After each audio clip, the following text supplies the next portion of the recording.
you know, like I said, you know, if you want to do it this way, you learn it that way, you hear it that way, it's easier for you that way, whatever. You can use it that way. That's fine. When you get carpal tunnel, let me know how that worked out for you.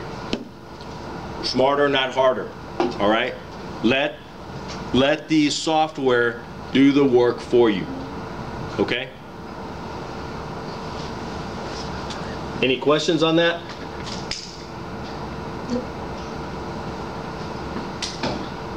So whether your number writing style makes no effort to be computer compatible, is optimized for Eclipse, or follows a computer compatible theory, or perhaps does the work that the computer could really do for you, Eclipse is flexible enough for you to make use of its automatic number conversion. Any questions? If you've been to a real-time workshop that was designed for other CAT systems, you may have noticed that when it comes to writing numbers, the presumption was that you would have to change your writing style. With Eclipse, the presumption is that you probably won't need to change your writing style. However, you will want to adjust your CAT system to get the best number translation. So good number conversion with Eclipse depends on two things. First, fine-tuning your user setup.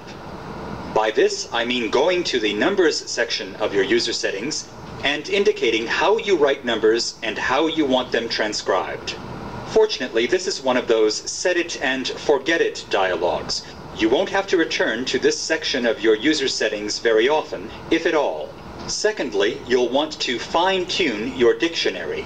You'll want to remove old counterproductive entries, and there are search filters that help you do this without much trouble. You'll also want to add or modify entries so that these can serve as building blocks for good automatic number conversion. Let me show you. This will help you to see why you'll want to remove old dictionary entries like $25,000 in order to obtain good automatic number conversion with Total Eclipse. I'll write a large number that contains $25,000. 7 trillion $25,000 and 6 cents. You may have noticed that when I wrote 7 trillion, it displayed in red because the number conversion was pending. As soon as I wrote $25,000, the number conversion ended and this figure translated. The number conversion began again when I wrote 6 and ended when I wrote the period. What they're telling you guys right here is that this was the old way of doing it. That's the way that they taught us how to do it when Eclipse first came out. Even when I first got out of school, they were teaching you that that's the way you had to do it. Not anymore, okay? And if you're writing out this number and it comes out like this, something in your dictionary is wrong, okay? It should be coming out in the numbers in dollars and cents correctly. And if it's not, then you have something defined wrong. That's wrong, okay? That's the wrong way of doing it. Understand? Now let me delete this entry and use the same steno to write this number one more time. It's in the color of pending translation display until I write my period. And now this large number translates perfectly. Did you see what he went through and did? He went through, and where he had $25,000, went through and did 25 as 25. Wrote it out, and then $1,000, the stroke for $1,000. So 25 is going to be by itself because it's a number. So you write it out. $1,000, THOUDZ, is going to be $1,000 written out. Okay? Yes. Yeah, but you wouldn't want that number that big like that. What? Well, it's a big old number. How would Jamie's mom what? I don't know, I'll have to text her and find out. Okay. How would you want it? Well, not in words because, Why? because if it's just 7 trillion, you're okay, or 7 trillion, I don't know what, No, if it's just 7 trillion, you want trillion. then you want 7, the number 7, trillion written out. But then when you've got all Make the it other easier numbers- for the reader. You don't want 7 and 19 zeros after that, or however many. But that Y'all know would what be I mean. appropriate if you have all those other numbers with it, the 20. Yeah, you have to have it like this. You have to have it like this. Okay. You know, if that's what they're talking about. You know, to me, I want to make it easier for the reader to read, but you don't want to take away from what it means. That's what that means. Okay? They're just talking about, well, how much was it to build that building? It was $7 trillion. Okay? 7 Trillion, trillion. Way easier than putting that. One, you know, you want to make it easier for the reader. You don't need a lot of wasted space and a lot of wasted stuff like that, so you don't need to do it that way. Okay?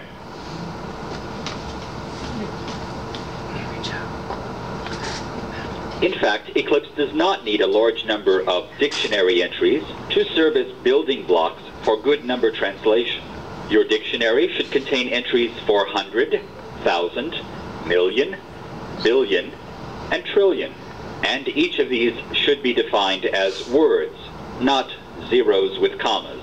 Likewise, you'll have entries for dollars and cents, and each of these will be defined as words, not symbols.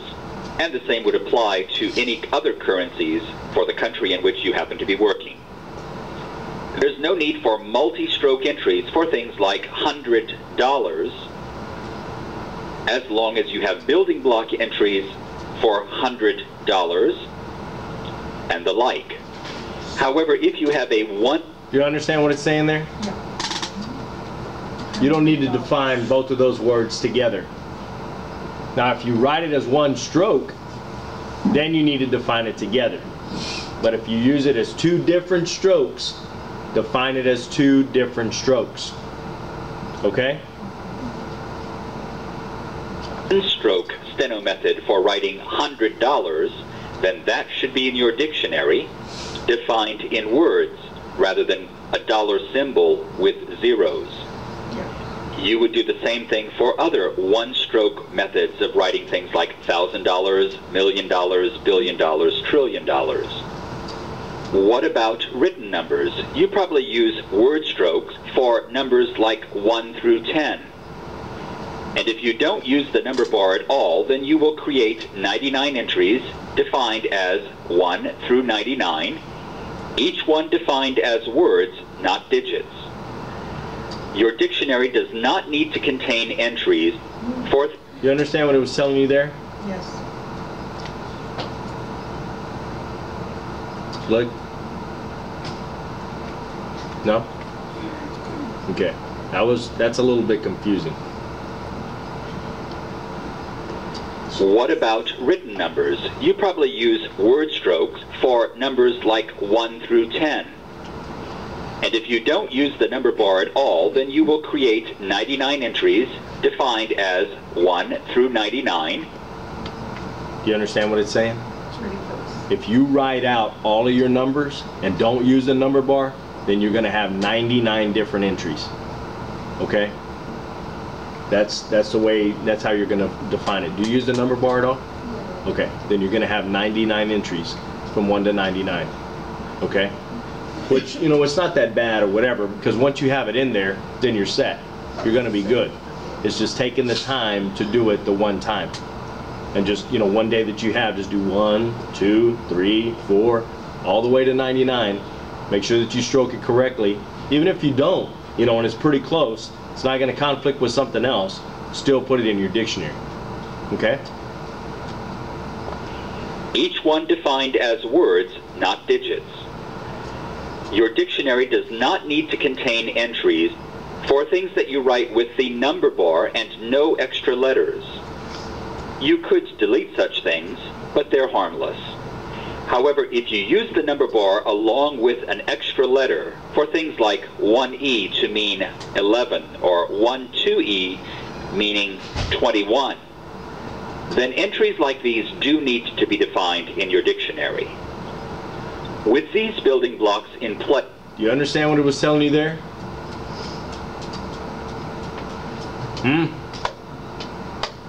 Yes? No?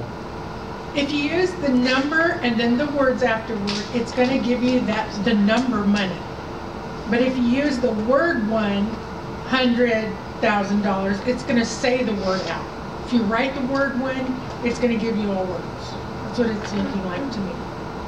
Do you understand what I'm saying?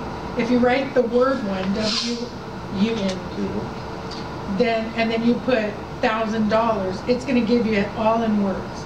But if you put the number one before $1,000 or 1,000 DZ, it's going to give you numbers. That's what it's been doing for me. No.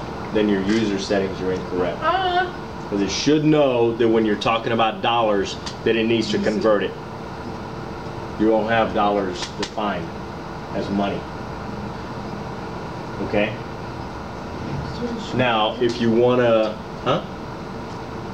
Like if you did This is wrong. 200. This is wrong. That's the wrong way of doing it. $200. Just keep going. I'm playing around. I know. So, do you have any other questions?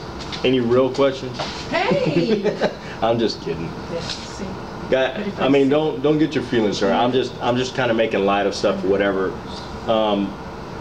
But I think it, sometimes if you make it funny, sometimes you learn a little bit better too. So I'm not making fun of you. I'm just kind of making fun of the situation. If it's coming out like that, then you have it defined wrong in your dictionary. Okay? Now, if you want it to come out like that, you can. And if you want it to come out in numbers, then you do dollars differently. Do it maybe with an asterisk. That's where you're going to define it with the number, where it's dollars with the asterisk to mean bracket, number, M for money, close bracket. Okay? Make sense?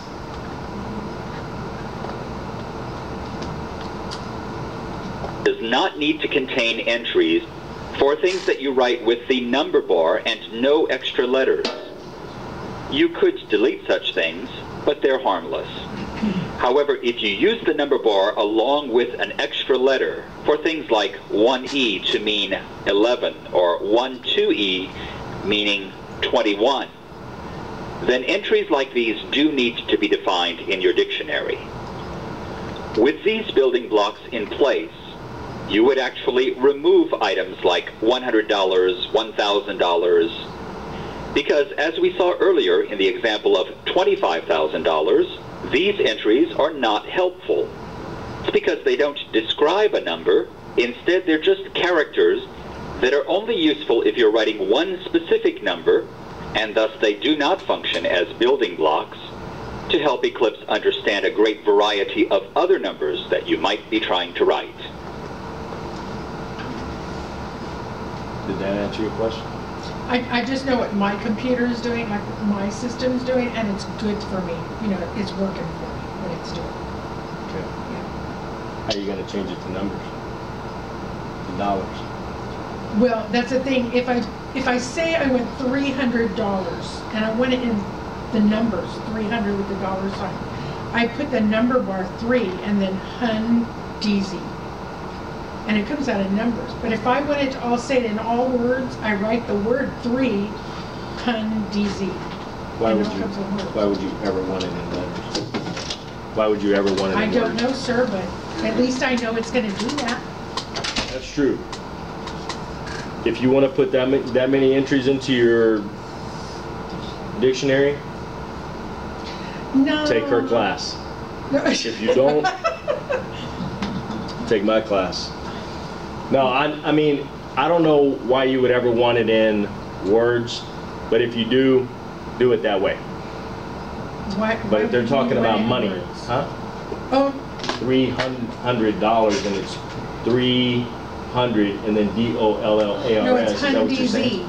HUNDZ. Okay.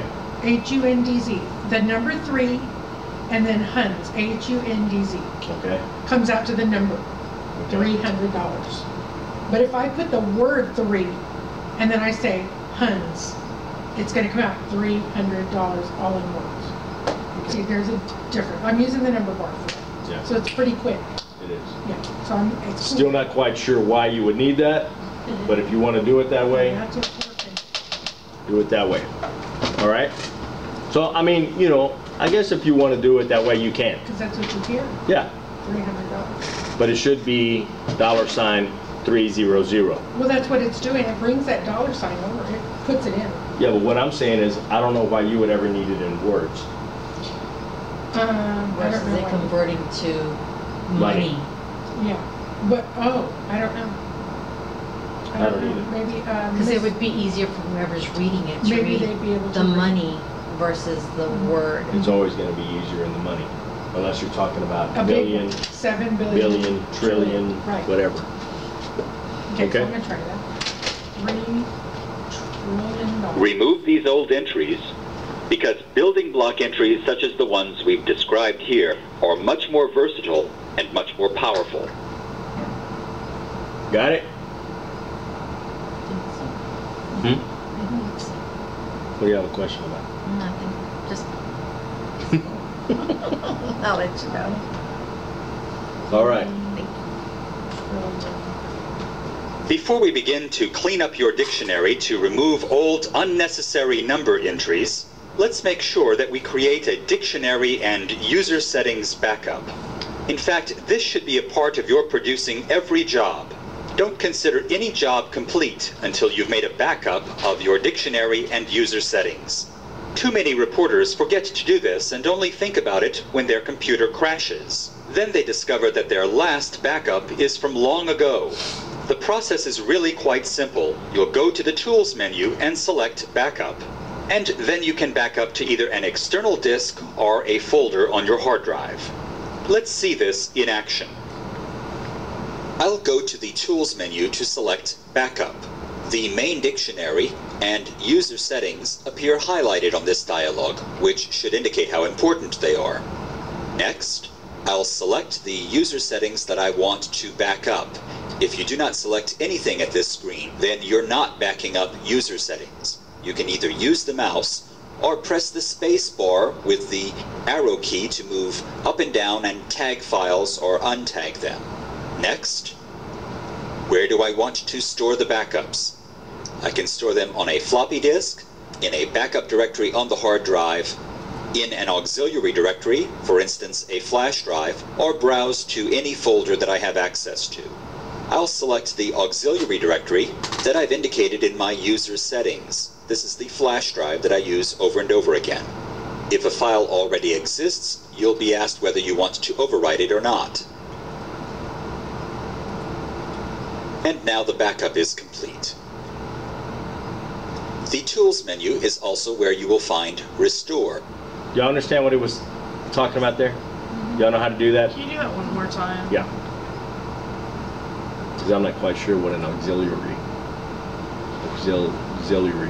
is, but So like a flash if you drive? wanted to use the auxiliary, then that's what you would do. That flash drive? It's like Yeah, an the external flash drive. It's just a flash drive. I just said it right there. See, I use an external hard drive, which is bigger, holds way, bless you, way One of more those information. boxes that sits on your desk that backs up, Yeah. picks up everything. That's what we have for our Mac at home. Yeah. So I mean, it's about that big. Yeah, it's a box. You know, it's really big or whatever, but it holds a lot of information or whatever. It's great. So really pay attention right here on what they're doing, and I'll kind of slow it down and kind of explain it too. Let's see this in action. I'll go to the Tools menu to select Backup. So don't take this as an insult, guys, but I really want to explain it, as simple as I can, for those of you that don't know. So you want to come up here, right here, and you want to come to the Tools menu, click the tools menu, and then click backup, okay? That's what they're talking about right here. So you don't go into your user settings or none of that stuff. You come right here into tools, right here, click on tools, and then backup. The main dictionary and user settings appear highlighted on this dialog, which should indicate how important they are. Next. You can also click work files. So if you have a job that you want to back up, Do you do that? Yes. Over files that we're talking about? yes, yes, because once it's gone, it's gone. And I think I told you guys about the incident that I had about 3 months ago, 2 or 3 months ago. What? My working on a job that had to go out that next day to the Court of Appeals. Working on it, it's done. About 167 pages, I think. Putting the corrections in, about 10 pages, 15 pages into it, my computer just shuts off that's right. completely. Freak out. So try to get it back on, it comes back on. Instead of backing it up, Duh. I start putting my corrections back in Oh no. from where I was, thinking it just kind of shut down. Maybe it was the cord, whatever, shut down again, never came back on. I'm sorry. So luckily, it was still kind of early enough that, you know, I called another buddy of mine, reporter, and said, hey man, what do you suggest? And he's like, take it to Geek Squad, you know, at Best Buy. Took my computer to Best Buy. They weren't able to get it to come back on. He said it was the hard drive, the way it was acting. So they took the computer apart, took the hard drive out. He said, okay, come back tomorrow. I took my external hard drive, saying, you know what, just take the hard drive out, put it on this external hard drive. I'll just take it. Because like when you do it right here, it's quick. It takes about 3 seconds to do it, if that. It just real quick. Over there, they had to hook up my external hard drive to another computer that went into something else, that went into something else, that went into my hard drive. So it's having to go through 3 different little compartments to try to put everything in Eclipse onto my external hard drive. It's about 8:30, almost 9. I think they close at 9, whatever. And he said, yeah, it's going to take about 4 hours to do it. Come back tomorrow and pick it up. Not acceptable to me. This job has to be out tomorrow. So I said, look, is there any way you can pull the job onto a little flash drive that I had? Yeah, we could probably do that. Clicked it, dragged it, put it on there. I was able to put it on this computer and finish it. But if I didn't have this computer, you don't have it backed up, it would have been a mess.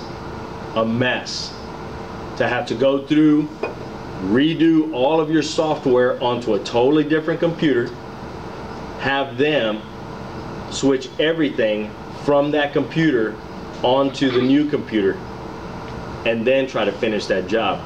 Should you back up then frequently? You should back up probably every time you do a job. That's what I was And while saying. you're working I, on the job? you know, and even after it happened, I still, you know, I kind of don't practice what I preach all the time. Sorry, my lord. That's why you're the teacher. So you need Yeah, multiple so- computers then too. Yeah. Yeah. I Because have if you have it safely on the flash drive, you need somewhere to. I have 4. Oh wow, that's a little I have too 2 careful. desktop, 2 laptops. You know, But so that's if I your have to livelihood. transport, You gotta have them. That's your livelihood. and it is. One is great write-off, Oh, yeah. so you're going to be able to write it off every year. But you know, I just do it because I just have backups to it. Okay, and what did you say you do about fire safety? You say you have your hard, you know, that backup thing we have at our house sitting there. But what if something happens to the house? I'm thinking on the cloud cloud. or, You never What's keep that your thinking? computer and your external hard drive usually in the same place, just in case something happens. Now, if you're a freelance reporter, good luck with you know, maybe buy fire safe. a fire safe safe. Mhm. and put it in there. That's not a bad idea. It's not, and it's not a bad idea. I put my other, you know, usually you have your little, God, what am I thinking of? You have your little disc, your little, US memory. your, it's not USB. The something card. Anyway, the little hard drive that comes in the machine, it's the little SD, your SD card. You know, you have, you know, with the machine that I have, which is the Diamante, it has 2 backups. So it has 2 SD cards. It has an SD card, and then it has an SD card backup. I never keep those in the same place. The one that has all of my files that I can use readily, I keep at work. The other one I keep at home. So just in case something happens, you know, you're still covered. Okay? I was wondering what you do when you leave your spot in the evening time. You take your machine with you, or do you leave it in the court? I leave it there. So you take that little drive off of there. What do you do? Nothing. You don't go home and do any work? Yeah, but I read it on there, then I put it back. Which is kind of good, kind of bad too. Which brings up another good point. You know, if the courthouse burns down, all of those files are burned. The Court of Appeals is gone too. Yeah. Hopefully. So then if you were in a perfect world, what would you do? You're in a Just for perfect world. I perfection. mean, you take it out every day, I guess. You take and the take it little home. thing home? I guess. You know, but you know, accidents happen, stuff happens. That's just the way it is. You said there's 2 of them in your machine. Yeah. So you could actually take one home. Yeah, you could. I don't. Now, when I fill them up, that's what I do. I keep one at work, one at home. But like right now, I mean, I probably have Did you get 6 any- or 8 months worth of work Yeah, on because that you one said you disc. change them every year. So. Yeah, and a 32 gig holds a lot of stuff, you know, on it. So, but anyway, what we're talking about here is backing up and the importance of backing up. Okay.